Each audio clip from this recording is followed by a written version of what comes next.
coftal ɓalli men Oumar Mamadou Sow. coftal ɓalli men tedduɓe heɗiyankoɓe e yeɗiyankoɓe on calminama on mbiyama bisimilla moon e nde yewtere hannde tedduɓe ma en nayoro e yogo e toɓɓe ñande alatari faltini nde goo e nduɗo lewru sappo e ɗiɗo ɓuru bonande mawde waɗi e nder dingiral ngal vere kore on paami ko toon to leydi Guinée ko ɓuuri yimɓe capanɗe joyo maayi wonande limore nde laamu ngu rokki e duñodiral na mbiyan ɓittodiral ngal ganduɗa waɗi e saaha noon kawral timmode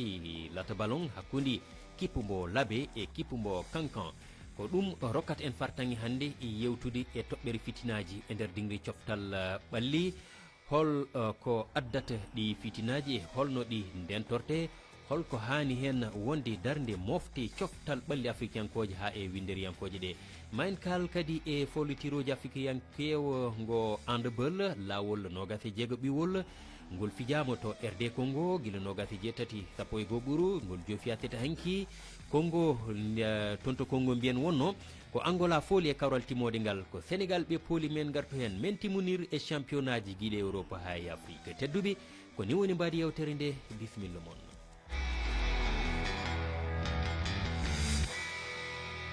On calminama heeɗiɓe e yeɓoɓe onon rewdiɓe min e lowre meɗen Facebook ha e WhatsApp on calminama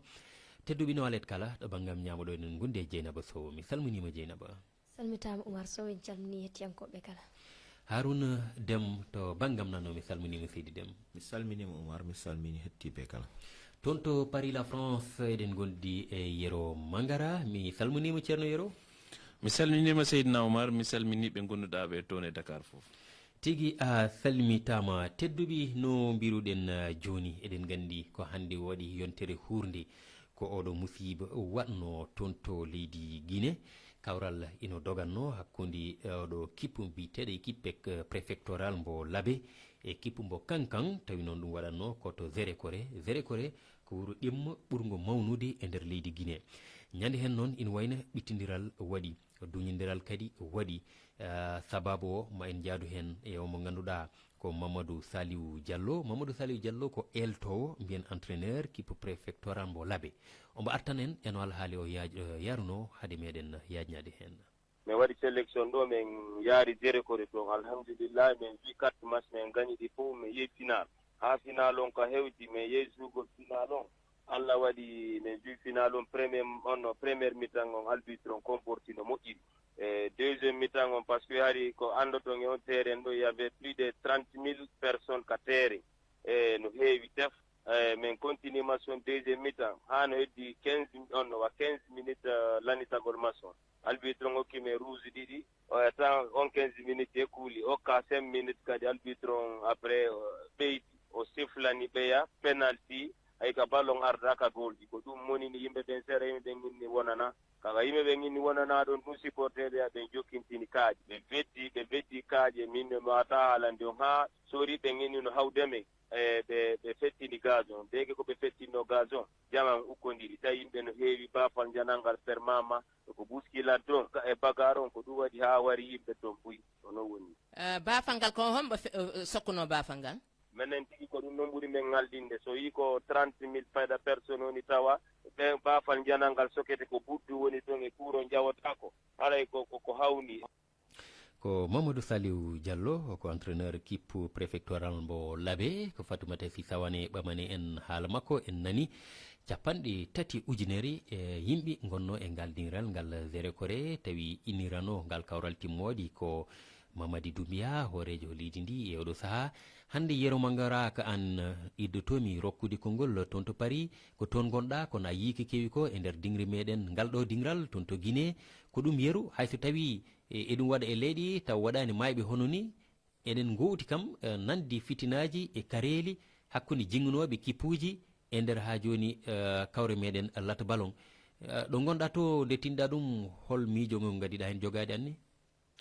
koko muusi par ce que neɗɗo yaha pour daroyde ballon ware hen maya hen wona noon ko hisɗi Afrique aɗa andi sa daari ni leydi ɗum heeɓi woni Guinée ɓe potani fettude matchuji maɓɓe équipe maɓɓe national fotani fettude nder leydi maɓɓe ɓaade ɓe mbi ko toɓɓe pettata ɗo CAF e FIFA koko wi moƴƴani ɓaade ala sécurité mo ganduɗa ne foti woppude yimɓe ɓe petta toon ɗum déjà ko leydi mo ne ganduɗa ne yiɗi bal mais wat terrain ji moƴƴuɗi mais sa nanni ko wonata yimɓe capanɗe tati ujunere yimɓe coka baafe ɗe woni ala sécurité so yimɓe ɓe duñodiri heɓi haala tan yimɓe ɓe ko mayat ko ɗum addata ɗum ɗum ɗon wona ko hesɗi e nder leyɗele men ɓaade aɗandi ardiɓe ɓe ɓe mbatta tan ko politique et puis ɓe jejjitat seeɗa ɓe ganduɗa kamɓe ko ɓe wona politique ɓe jarata ko yidde hunde yidde coftal ɓalli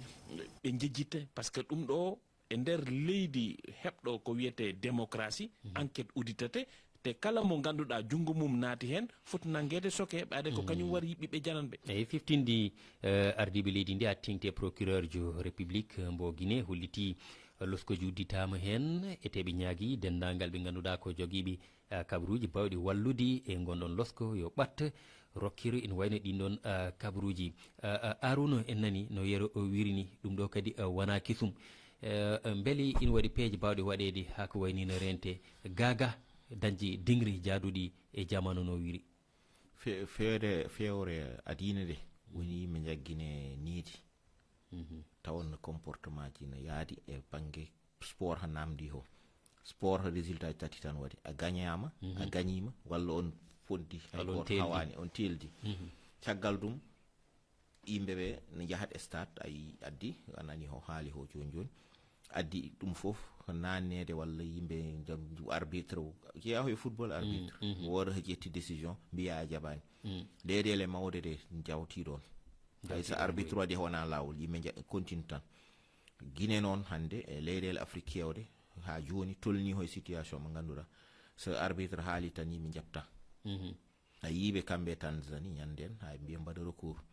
manque de fair play ɗon tan haadi a fiyama e terrain waɗama éliminé saabu numéro kolaɗo yodani tan ɗum addata ko wiyete animosité janggo e jaam so Tanzanie naɓe gaari Guinée mbatton football taw leydi Guinée fo no cihani taw secrétaire ne woodi eyyi ɗum noon neɗɗo rento waɗa fair play rento kono adda fitina sa yi stade moɓe gonno min tam yi vidéo ji duñiɗo stade wiya kono wona stade sa yi Guinée hande so gonga halte welani ne haalire noon saabu leydi yimɓe leydi welani e yimɓe leydi en jir leydi men sikkitire noon kono stade o wona stade wona foti waɗe dingiral moƴƴal waɗeteɗo football a yi autoji police et gendarmerie daari hoye sara damal si men nuñirini ne jalta mba gandañ sa rewi sa jetti compétition international waɗete organisé walla norme uji mbaɗaɗi FIFA en darnini sartiji mbaɗaɗi wiya wonde stade no foti darorani ni foof sa ate o stade a yitata kono ɗon jinnomi arde eɗen gandi FIFA ha e CAF ina pawi kuule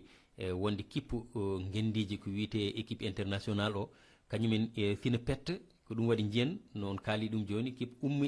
e leydi mum ya fijoyde e leydi goɗɗe kono beele hanani hayso tawi ko e nder kippuji nder guila e nawetani en ha e kawre tan tokose hayso tawi ko ɗum terrain tan dingiral ngal ganduɗa waɗi tan ko galol mbiyen mur bandiraɓe jaafo e francinkore beele hay ɗum ne fotani tan jogade kuuli muɗum ande so tawi ɗum ɗon ala kawrɗe kade no foti wonde aɗa andi leyɗele kewɗe tolna hiɗo no jogui doole no daña ha namda ho foof kono won wiyete minimum ɓuuri famdude poɗɗa jogade woni a mahi stade a waɗi mur uddi a fotani wadde hen damal gotal saabu stade damal gotal waɗi yimɓe ujunaje capantati neɗo naati nder taw hot baafel gotel no dugina jalta kañum fof ni hay so gasini toon jaltirta ɗum ko goo diriɓe woni hay so waɗano caɗele ni so gasi yaltude nde e stade o no wayni foof on banggue débat goɗɗo par ce que won leyɗele kewɗe ngala ha kono noon no waɗi goɗɗum haadi ko foti ƴewtede woni joom teniji en ko wayno police et gendarmerie leyɗele men he ganda ho woni service maintien d'ordre mbatta ka répression sa yi yimɓe poɗodiri ɓeddodirima kaari police et gendarme no foti wade redu tawana weddade la saabu koko haɗa sartuji football e aduna e fof koko kadi e nder to uddi dingiral uddingal aɗa fella hen lacrymogène aji sabu won wonduɓe beccina poof wonɓe asma e a wayi noon so poofi ɗum so uddima nder cuurki ki yalta no wawi warde yimɓe fof hay so wona duñodiral bowol ngal te kala beddiɗa ɗum hay so e bedde beddita darinol fof dogat simin dogita payi ngalade jaltiri damal gotal woodi ɗum noon laamuji ne poti cewtirde donc darde ɓe dardirta ɓen gaari ka mbad yimɓeɓe sécurisé balluɗu men gona e jaam kono wona e wardu men saabu maayi ɗum ndu so ari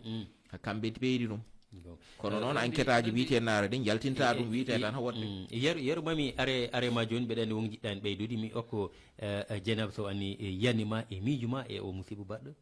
ewo ko yimɓe fof kaali ko oɗon hen deftani addude ha joni e caɗele teskade sa ƴeewi ko Arouna Idri koko needi ndi manki sabu sa yi arbitre kañum waɗa ɗo wiya yo ardo pottal ngal kañum foti ñawde foti wadde foof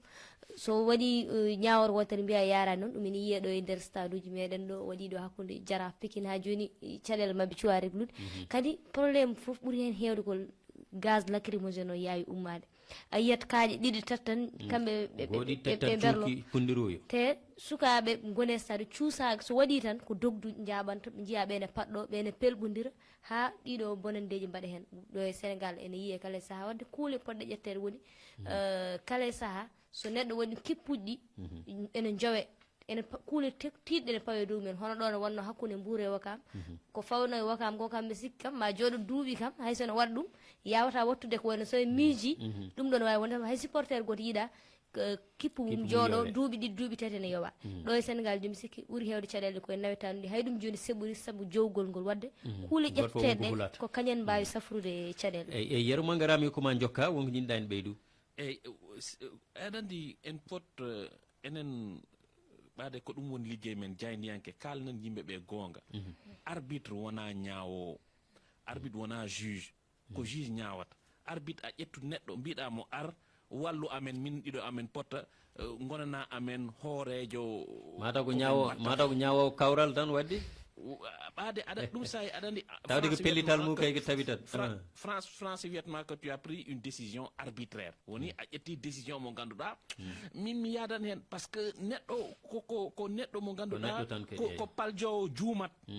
wona comme juge gonɗo e hay juge ni juumat mais wona juge et arbitre wona gotum arbitre ko neɗɗo ƴetta tan wiya a suɓama ar wallu amen ɓaade ko arbitre o wiyata ko e an pettowo ko mbiyata ko onon fof ndendi ko ɗumini mon ko humi mon ko ganduɗa woni réglement ji ɗi ko wona aɗa andi min juge e min wona komi janggimi ko ɗum juge janggi mais arbitre o réglement ɗi jogui ɗi an pettowo ko ɗum ɗon jangguineɗa e club ma aɗa foti ɗum jabde ko noonu tam jaɓirta supporter uji ɗi jaɓa ɗum ɓaɗa e poti ɗum andude ko réglement ji no gandirɗa hors-jeu ne woodi ni no gandirɗa penalty ne woodi aɗa foti jabde ɗum goɗɗum ɗum woni ko enen en jejjitat law ko heewi ko Guinée meeɗi hewde toon e nder stade taw wona ni match ɓe keeɓi hen procès ha ɓe ñaawi hen yimɓe ɓe cokama aɓe gandi so stade heewi yimɓeɓe so duñodiro heewi so yimɓe dogori ɗo heɓat yimɓe mayɓe ƴette sécurité et puis holno neɗɗo wonirta nder stade ni jogo kaaƴe ne joowa kaaƴe ne weddo kaaƴe holɗo neɗɗo natirta e stade ne jogo kaaƴe kanano toon nadde ɗum fof kadi koko hani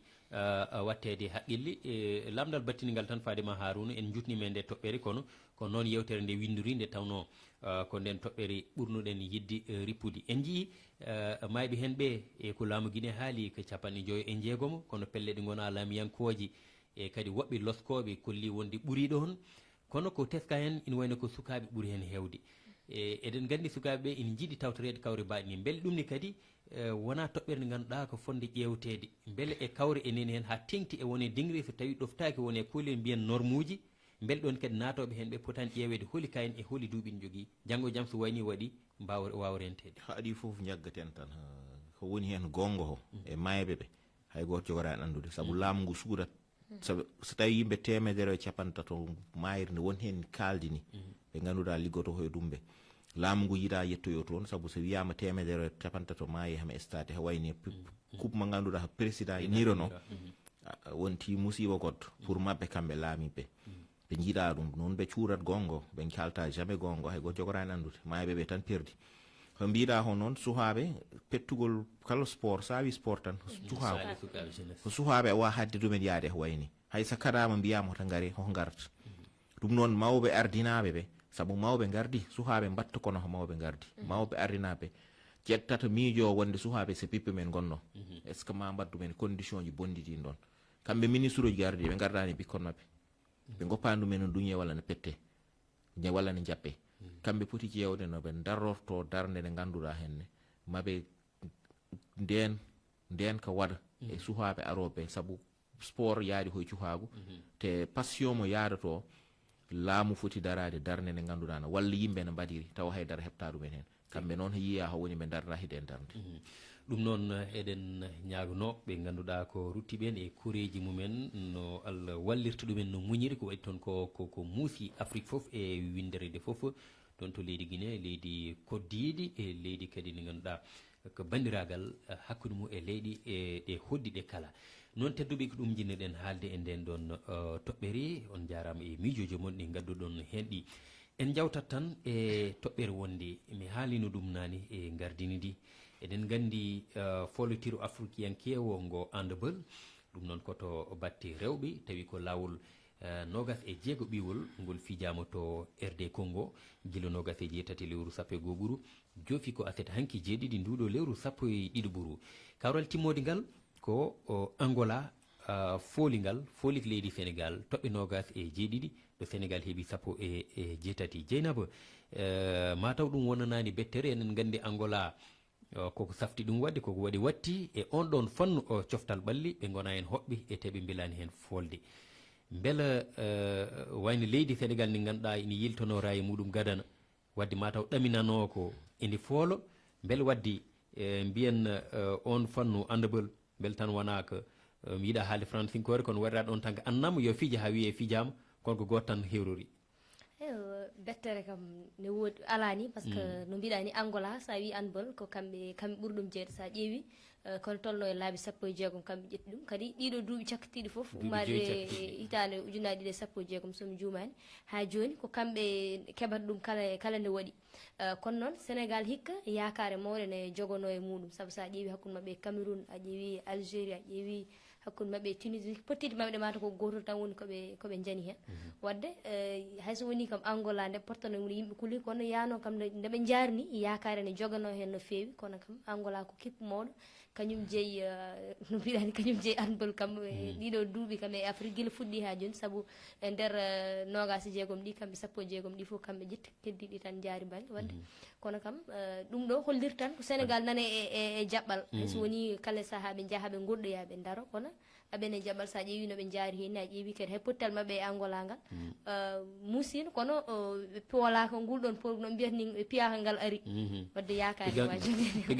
pigal ngal musani yero eɗen gandi handball o neni fette heɓɓe ardiɓe hen ɓe ko ɓen tan kadi kewi hen yiyeede beele yiyandima to gonɗa haɗa ƴeewa ga ko woni Afrique fanno handball o neni yaari yeeso ne abbo ko woni e waɗede to Europe ala yaari yesso no feewi ɓaade aɗa nden avant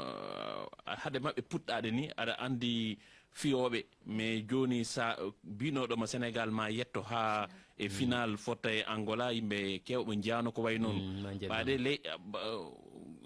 aɓene liggo e nder leyɗele ɗe et puis aɓe jogui yimɓe wallitoɓe ɓe ganduɗa ko caggal leydi ɓe jibina ɓe keɓani weddade ɗo e équipe national uji gonɗi ɗi gay ɓe jaaha ɓe dogana leyɗele mabɓe to ɓe gummi ko leyɗele mabɓe par ce que ko toon woni cosaan mabɓe ɓe gara ɓe ɓeyda doole ɗe min mi sikki tan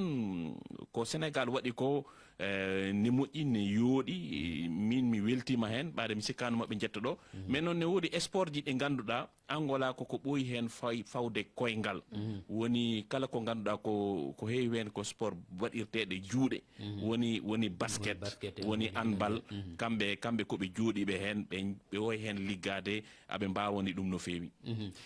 Arouna annisa toon gan mbaɗa tongol e ko fetta ko guiley paaji jaaɗi yakorinoɓe e waɓɓe toon bettere no ñawirɗa ɗum jaawi ɗum yeggumi tan wonde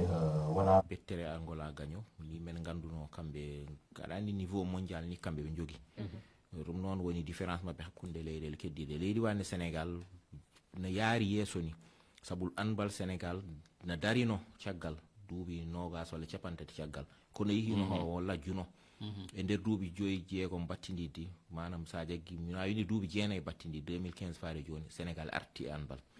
e banggue rewɓe he worɓe foof watti yaade coupe d'Afrique watti ruttade coupe d'Afrique hana dañi résultat ji baɗin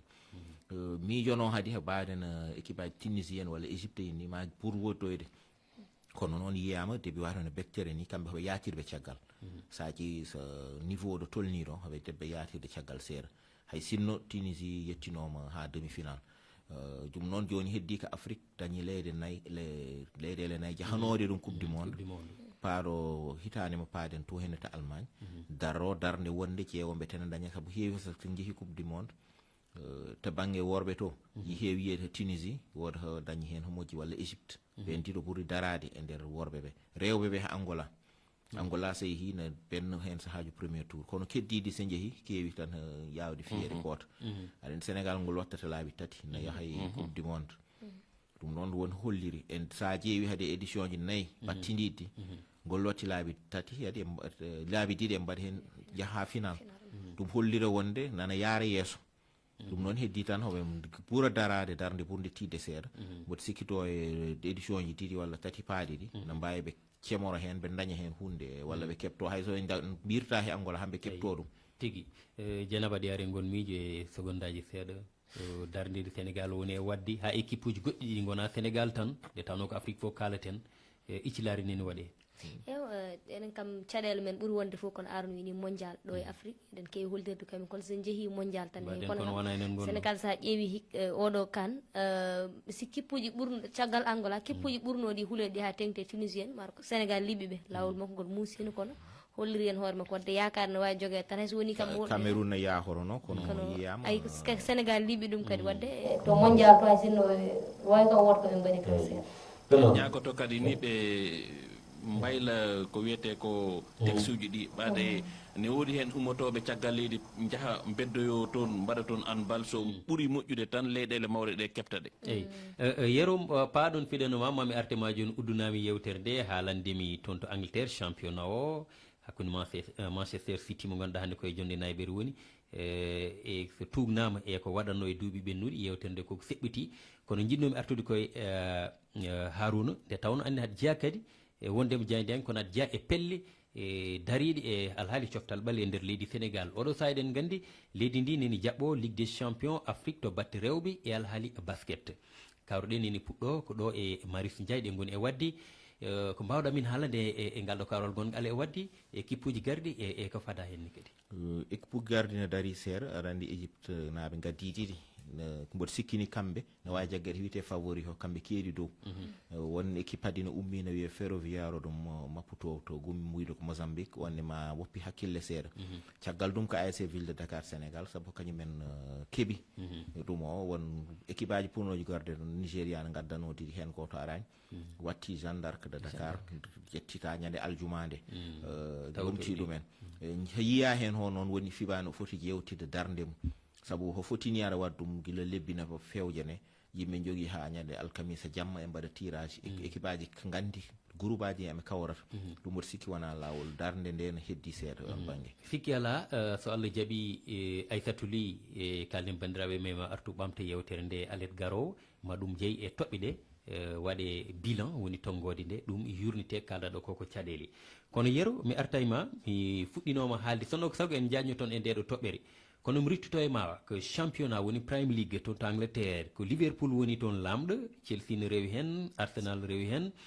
Manchester City woni e jonde nayɓiri o Manchester City mo ganduɗa hewɓe keptinani ɗum hitande hikka e yiyanima hay so tawi ko secondaji 3 4 yurde tongo joguiɗa hen ɓe tampi aɗa andi ko wonata duuɓi jeeɗiɗi ƴetta ko wonata laabi nayyi Premier League